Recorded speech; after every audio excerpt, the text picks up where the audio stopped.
Bom, outra fase, controle de riscos. A etapa de controle dos riscos objetiva minimizar ou eliminar a exposição dos trabalhadores aos riscos ambientais, mediante implementação de medidas de controle que atuam na fonte da emissão, meio de transmissão, reparador.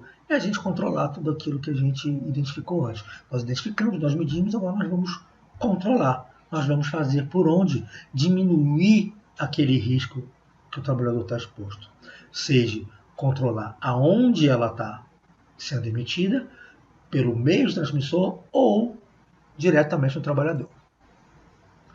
Quando a técnica adotada atua na fonte de emissão ou na trajetória, é denominada como controle de engenharia ou controle coletivo. Já quando as medidas de controle envolvem o receptor, são denominadas controle individual ou administrativo.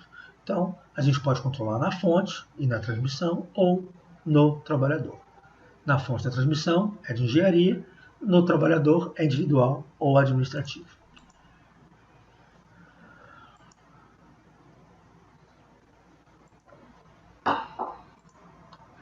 O estudo, desenvolvimento e implantação de medidas de proteção coletiva deverá obedecer à seguinte hierarquia, ou a sequência. Medidas que vão eliminar ou reduzir a utilização ou a formação de agentes prejudiciais à saúde. Então, vamos eliminar a produção, vamos eliminar da onde vem aquele risco ou vamos reduzir aquele risco. E a segunda, na outra etapa, medidas que previnam a liberação ou disseminação desses agentes no ambiente de trabalho. Aquele risco existe, aquele risco foi produzido, mas vamos diminuir que aquele risco se propague para o ambiente de trabalho. E medidas que reduzam o nível de concentração desses agentes no ambiente de trabalho. Ou vamos reduzir essa concentração. Isso tudo podem ser anteparos, podem ser filtros, podem ser diversos elementos de acordo com o tipo de risco e o tipo de indústria que está ali para poder eliminar, reduzir ou prevenir esses riscos. Bom, quando comprovada a inviabilidade técnico-econômica da adoção de medidas de controle de proteção coletiva, quer dizer, não pode tecnicamente fazer a troca do equipamento. Não pode, tecnicamente, colocar um anteparo nesse equipamento porque o trabalhador não teria como chegar nele por algum motivo. Ou não existe verba, não existe dinheiro para trocar a máquina ou para construir essas medidas de controle para proteger a todos os trabalhadores, proteção coletiva. Ou se estiverem em desenvolvimento de estudos relativos à implantação. Os estudos ainda estão sendo feitos, mas o trabalho continua e o trabalhador continua a ser exposto. O que a gente vai fazer? Vão ser adotadas outras medidas. De que forma? Um caráter administrativo ou de organização. O que significa isso?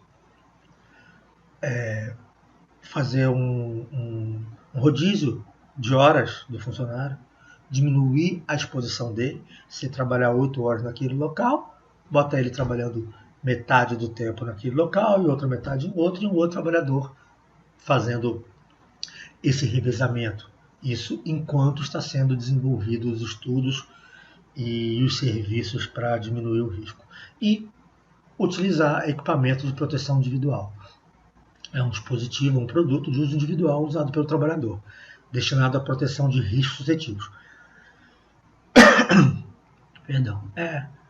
É a máscara, é a luva, é o protetor auricular, é um capote, é uma roupa que cubra ele por inteiro. Então são diversos produtos que vão proteger aquele único trabalhador. O que acontece é que as nossas empresas e indústrias partem diretamente para isso aqui. A primeira coisa que faz é botar uma proteção no trabalhador, quando isso deveria ser a última coisa. Primeira coisa é proteger a fonte, não deixar que o risco aconteça. Porque o cara que está com o equipamento, eventualmente ele pode tirar a máscara, eventualmente ele pode tirar o óculos, eventualmente ele pode tirar o abafador por algum motivo e fica exposto ao risco. Certo? Mas isso é uma questão cultural de treinamento que precisa ser corrigido ao longo dos anos. Por que ele faz primeiro o equipamento de segurança, que é mais barato. É mais barato comprar um equipamento de segurança e mandar o trabalhador utilizar. Continuando com o controle de riscos.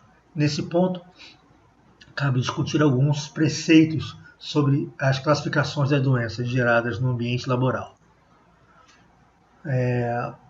Uma doença profissional são alterações psicológicas provocadas inequivocamente ou inerentes a certas atividades profissionais, existindo sempre uma relação discutível entre a causa e efeito.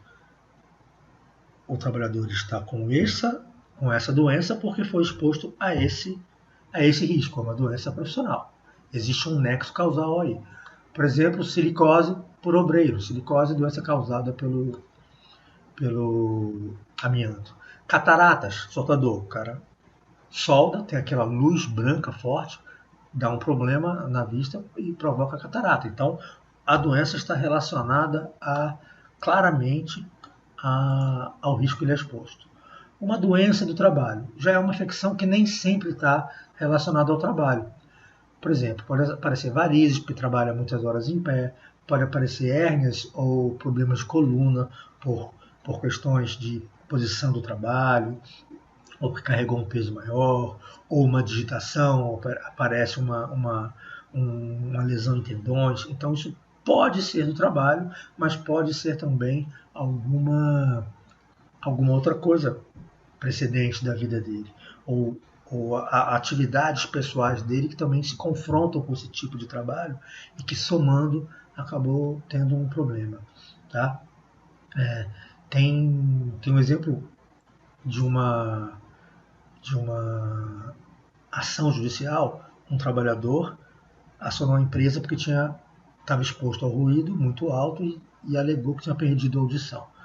E durante as audições com o juiz, ele mostrava os resultados, dizia que tinha perdido a audição.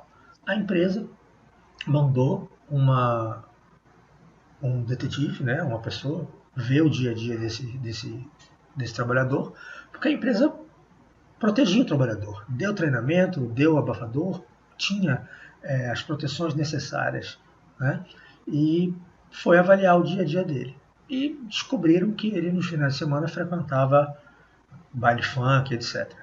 E ficava do lado da caixa. Ele era o organizador do baile funk e ficava lá dos lados da caixa. Então tinha as filmagens todas dele do lado daquela caixa enorme, fazendo aquele ruído enorme.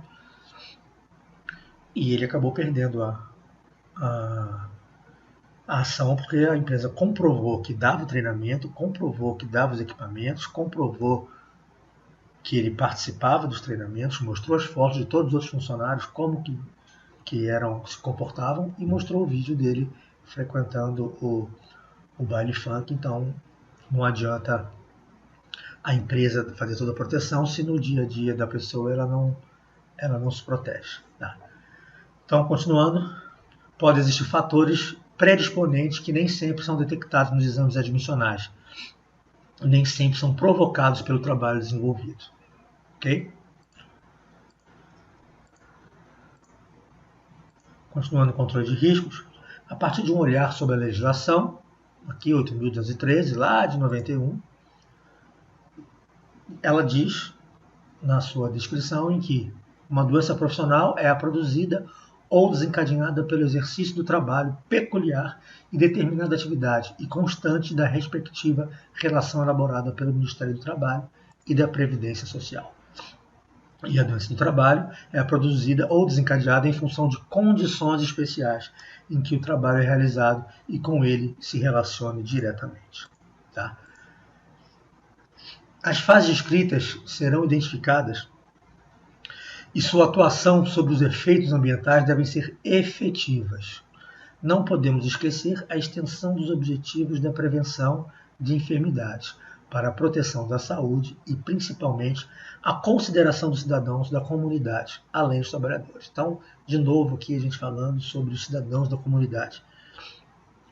Toda empresa está inserida em alguma comunidade, inserida em algum meio, e a comunidade em volta sofre consequências que, se não forem minimizadas.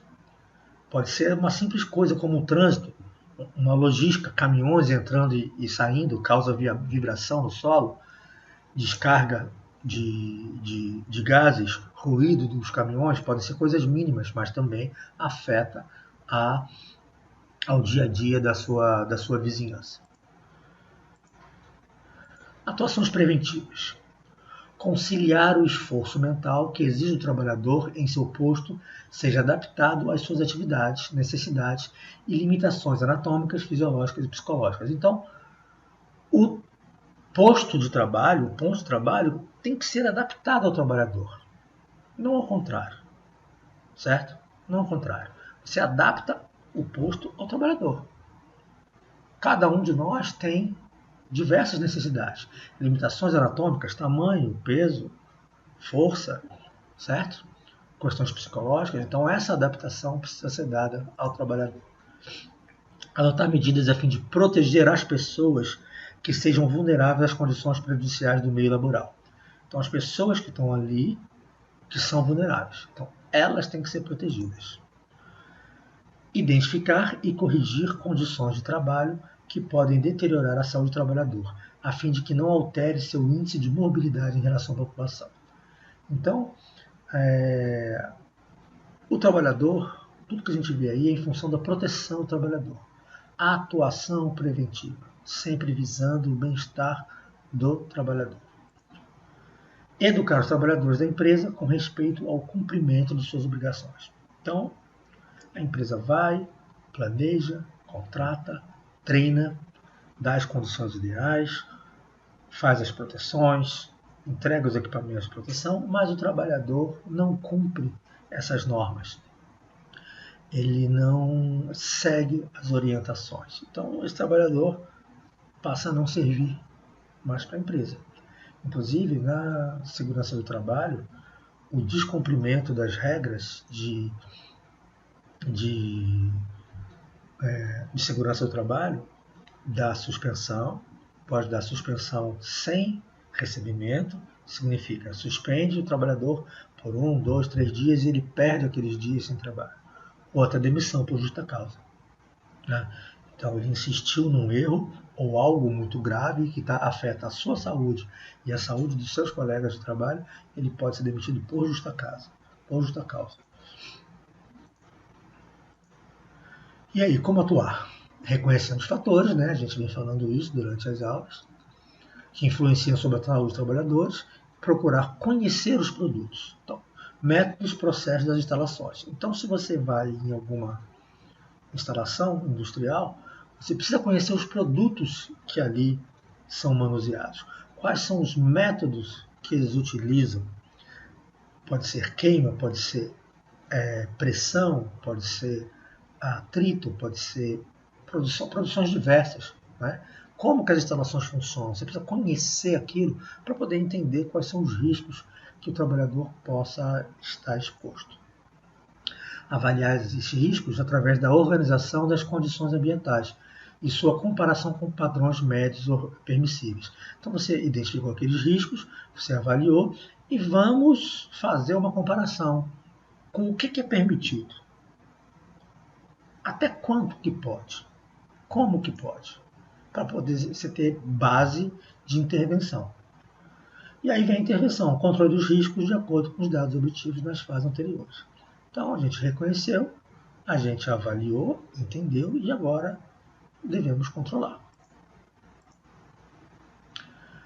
Mas tem dificuldades, né? Nada é muito fácil. Quais são as dificuldades para a aplicação da higiene industrial? Por exemplo, determinação dos limites máximos admissíveis para agentes contaminantes na atmosfera, considerando a individualidade do trabalhador. Então, existem contaminantes na atmosfera, existem os gases, as partículas por milhão. Só que nós temos a individualidade de cada trabalhador. Cada pessoa reage de forma diferente. Tem pessoas que sentem um cheiro de um pouquinho de fumaça e não afeta em nada. Está ali tranquilamente. Tem pessoas que com um pouco de fumaça pode ter uma falta de ar, pode ter travamento de traqueia, pode passar mal, pode ter problemas mais sérios.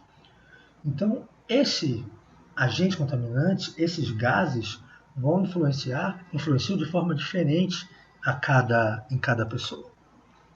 Às vezes uma pessoa sente um cheiro de um produto químico, respira ali as moléculas do produto químico e se sente incomodado e ok, nada mais aconteceu. Algumas pessoas podem ter náuseas, podem ter vômito. Então a quantidade do produto inalado por cada pessoa funciona diferente para cada um. Tem pessoas que são mais sensíveis a alguns produtos, outras mais sensíveis a outros, outras sensíveis a nada, outras sensíveis a tudo. Então, qual é o limite máximo para cada um? Isso é difícil de se determinar. Então, tem que ir pela média, tem que ir pela, por casos anteriores, tem que ir por experiência de levantamentos. Então, essa é uma dificuldade para se aplicar a higiene industrial.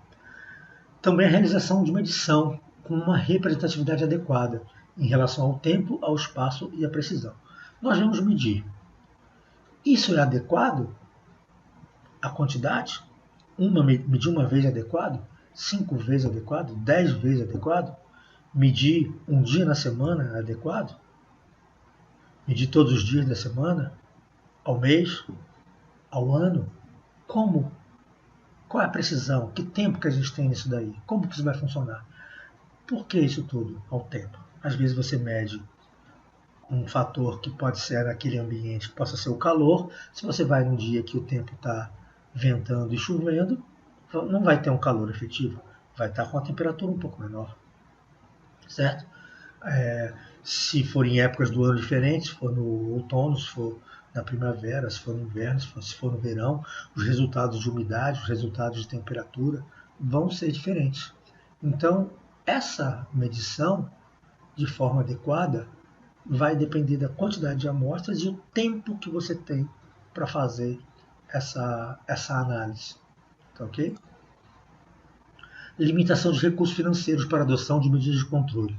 Então, a empresa, se ela não tiver a condição financeira de implementar a medida de controle necessária, é um grande empecilho, é uma grande dificuldade.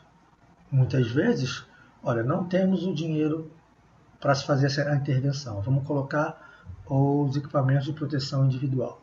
Muitas vezes eles não são suficientes. Ou precisam ser conferidos. Precisa criar métodos de conferência para ver se aquilo está funcionando realmente. E enquanto isso não acontece, o trabalhador está exposto. Então, é um item muito importante o investimento financeiro disso daí. Muitas empresas identificam a aplicação da segurança do trabalho como gastar. Né? Bom, terminou nossa aula de higiene do trabalho, espero que tenham gostado. Leiam quantas vezes for necessário os nossos slides, pesquisem coisas semelhantes. Obrigado, vamos seguir o estudo. Até já.